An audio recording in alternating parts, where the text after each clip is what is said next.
Bonjour à tous et bienvenue dans ce journal. On ouvre cette édition avec le lancement du club DSK à Sarcelles mardi soir. Objectif de cette structure vouée à se répandre dans toute la France, soutenir la candidature de Dominique Strauss-Kahn aux primaires organisées au PS. Le reportage de Christophe Rigaud. Le club DSK Val d'Oise a été lancé à Sarcelles, la ville de Dominique Strauss-Kahn. Un choix symbolique, mais qui n'a pas permis de remplir cette petite salle. 25 personnes, pas plus, mais pas de quoi entamer le moral de la présidente du club DSK Val d'Oise. Ce n'est pas représentatif aussi du retour qu'on a eu. On a eu énormément de mails, énormément d'appels, pas forcément que des gens du Val d'Oise, des gens qui appellent un peu partout et qui souhaitent ouvrir leurs propres antennes dans leur département. Donc c'est la preuve qu'il y a un véritable engouement. Et puis derrière, on peut aussi reprendre les sondages. Peut-être que les gens s'imaginent que comme de toute façon Dominique Strauss-Kahn est premier dans les sondages, il va forcément gagner, donc on n'a pas besoin de se mobiliser tout de suite. Le club DSK Val d'Oise n'est que le premier d'une longue série. Son président, Antonio Duarte, ancien Modem, entend mailler toute la France. Objectif, être prêt pour les primaires socialistes si Dominique Strauss-Kahn décidait de se lancer. On a voté pour des primaires ouvertes aux vrais citoyens. Donc ils n'auront pas besoin, contrairement aux dernières primaires, d'adhérer au Parti socialiste pour voter pour Dominique Strauss-Kahn. C'est la grande révolution démocratique des primaires ouvertes. Et c'est pour ça qu'on crée le club DSK, comme on l'expliquait tout à l'heure, pour l'ouvrir aux citoyens qui aujourd'hui ne sont pas mûrs, n'ont pas forcément tous envie d'adhérer au Parti socialiste. Les fondateurs du club DSK ne connaissent pas le patron du FMI, ce ne sont pas des Strauss-Kahniens historiques. Leur club rassemblerait d'anciens modems, des radicaux de gauche, des chevènementistes et des socialistes, comme Gilles Saunière, président du groupe d'opposition PS à Drancy. Je ne pense pas qu'on soit l'argument qui va peser dans la décision de Dominique Strauss-Kahn. Je crois moi je pense qu'il l'a prise, sa décision. Maintenant on ne sait pas, on n'est pas dans ses pensées. Et je pense que ce n'est pas en tout cas nous qui allons décider. Pas se leurrer quand même. Nous on est en train de monter une organisation pour lui donner les clés de l'organisation quand il va arriver. Après le Val d'Oise, les fondateurs du club DSK lancent mardi prochain une antenne dans le Pas-de-Calais. Et d'ici à juin, ils promettent d'ouvrir des clubs dans tous les départements français, sans savoir ce que pense Dominique Strauss-Kahn de l'initiative, et encore moins s'il quittera le FMI. Et justement, comment amener les populations à s'inscrire massivement sur les listes électorales et à voter? À Cergy, c'est une caravane citoyenne qui sillonne les différents quartiers de la ville afin d'inciter les futurs électeurs à aller s'exprimer dans les isoloirs. El Hadji Koli a suivi pour nous le passage de la caravane à Cergy-Saint-Christophe. Reportage. Là, il va remplir les formulaires.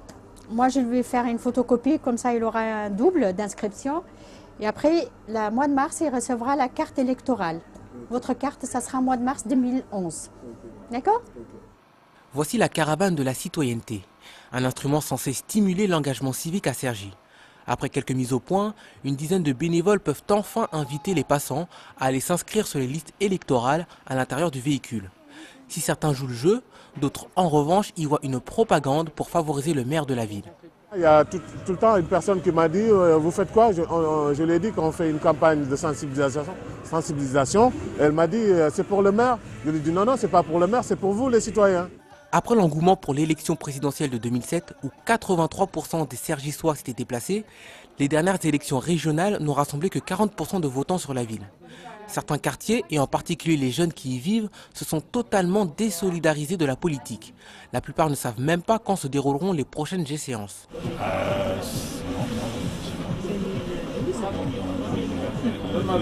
C'est pour l'année prochaine. Pourtant, l'initiative est appréciée. C'est une bonne initiative d'inciter les jeunes à voter. S'il y aurait plus de jeunes qui voteraient, je pense que voilà quoi. L'autre Sarkozy, il serait même pas président si ça se trouve. Écoute, d'encourager les jeunes, c'est que du positif, tu vois ce que je veux dire, parce qu'on a conscience que quoi qu'il arrive, ça passe par la politique pour gouverner ce pays, tu vois. Donc pour qu'il y ait plus de gens qui nous ressemblent, qui nous gouvernent, si tu vois ce que je veux dire, il faut inciter les jeunes à aller voter. Franchement, je vote tout le temps, même au présidentiel et tout ça, mais il n'y a pas de changement, c'est dommage, il n'y a pas de changement. Ça serait bien s'il y avait du changement. Même sur 2 ans ou 3 ans, on voit qu'il n'y a jamais de changement, il ne faut pas rêver. Avec ce concept ludique de caravane, le maire entend bien réduire cette désaffection de la politique et inciter les habitants à choisir. Beaucoup de nos concitoyens sont souvent très éloignés de la politique et des choses politiques. Ils vivent difficilement dans leur quotidien. Ils pensent que la politique ne peut pas leur apporter grand-chose. À la fin, quand on ne vote pas, on laisse les autres décider à sa place. Donc je pense que chacun doit bien réfléchir et je crois qu'en tout cas, notre rôle et notre mission de rappeler que le vote, c'est un droit, mais c'est aussi un devoir pour chacun pour défendre notre démocratie. Pour cet événement, plusieurs associations ont fait le déplacement entre la distribution de tracts et l'accueil des personnes. Le dialogue n'est pas toujours évident. Mais Biran, le président de Génération Citoyenne, reste positif. Non, il y a eu des inscriptions, hein. Il continue à y en avoir. Donc c'est vrai que bon, le temps n'est pas très clément, il fait très froid. Et c'est pour cela que l'année prochaine, on va essayer de l'organiser un peu plus tôt, hein, septembre, octobre, parce qu'il fera beaucoup moins froid. Après 3 heures de prévention, le bilan semble mitigé. Seule une dizaine de personnes se sont inscrites sur les listes. Mais d'autres dates sont prévues. La caravane sera au Toulouse le 2 décembre, à la gare de Cergy-Préfecture le 3 et au square de l'Échiquier le 4 décembre. Il s'appelle Adrien Tachoir. Ce nom ne vous dit sûrement rien, mais ce jeune Argenteuillet est depuis peu champion d'Europe de billard français. À seulement 15 ans, c'est un surdoué dans sa catégorie. Son but, devenir champion du monde, et selon son entraîneur, c'est bien parti. Christophe Aubry l'a rencontré. Il faut que tu donnes un peu plus soutenu, un peu plus plein. Voilà. À peine, hein. Voilà, c'est ça. Le coup est parfait. Pour atteindre ce niveau de jeu, Adrien s'entraîne jusqu'à 6 heures par jour. Ses efforts viennent d'être récompensés. Il y a 3 semaines, il décroche le titre de champion d'Europe de billard français aux Pays-Bas. Une couronne qu'il doit notamment à une stratégie.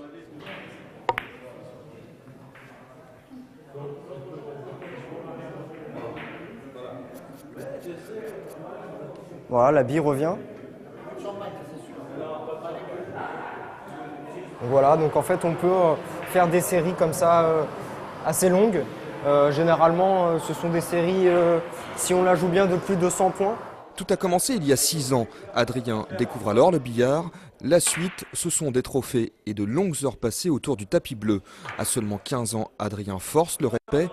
Il n'a à ce jour aucun adversaire dans sa catégorie. Richard Bitalis parle d'un talent précoce et de qualité hors norme. Pas mal pour celui qui n'est autre que le plus gros palmarès du billard français, 20 fois champion de France et aujourd'hui entraîneur du jeune Argenteuillet.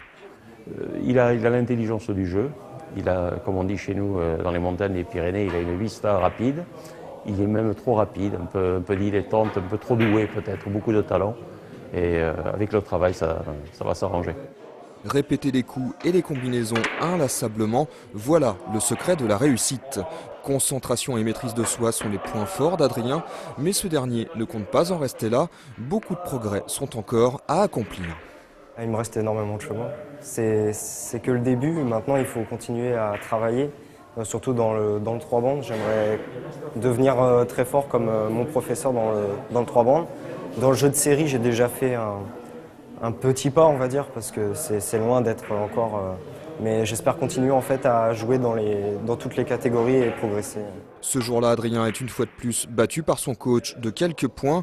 L'élève n'a pas encore dépassé le maître, mais l'écart se resserre. De bon augure avant de s'attaquer à la discipline reine du 3 bandes et devenir le numéro 1 incontesté dans cette catégorie. Mais Adrien garde la tête sur les épaules et ne perd pas de vue les études, car aujourd'hui, seule une poignée de joueurs professionnels peuvent prétendre vivre de ce sport.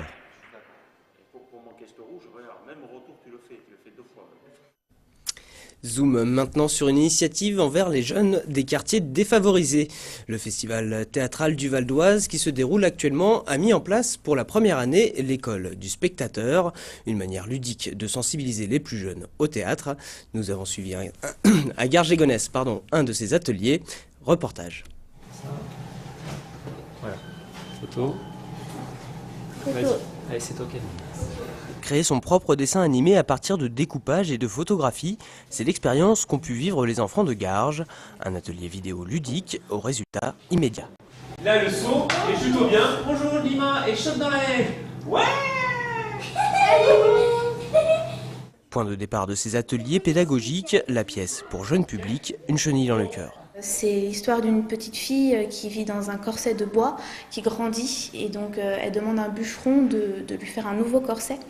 Et donc c'est une petite fille qui a beaucoup de caractère. Le bûcheron s'est promis de plus couper d'arbres parce qu'il ne reste plus qu'un seul arbre dans la forêt. Et donc il va avoir cette discussion entre la petite fille et le bûcheron, entre sauver la vie de la petite fille et couper le seul arbre qui reste. À partir de là, les enfants ont pu imaginer leurs propres histoires et surtout découvrir l'envers de ce spectacle aux formes artistiques multiples. Un apprentissage décomposé en 4 ateliers, une rencontre avec les comédiens, des ateliers d'écriture, de presse et donc de vidéo.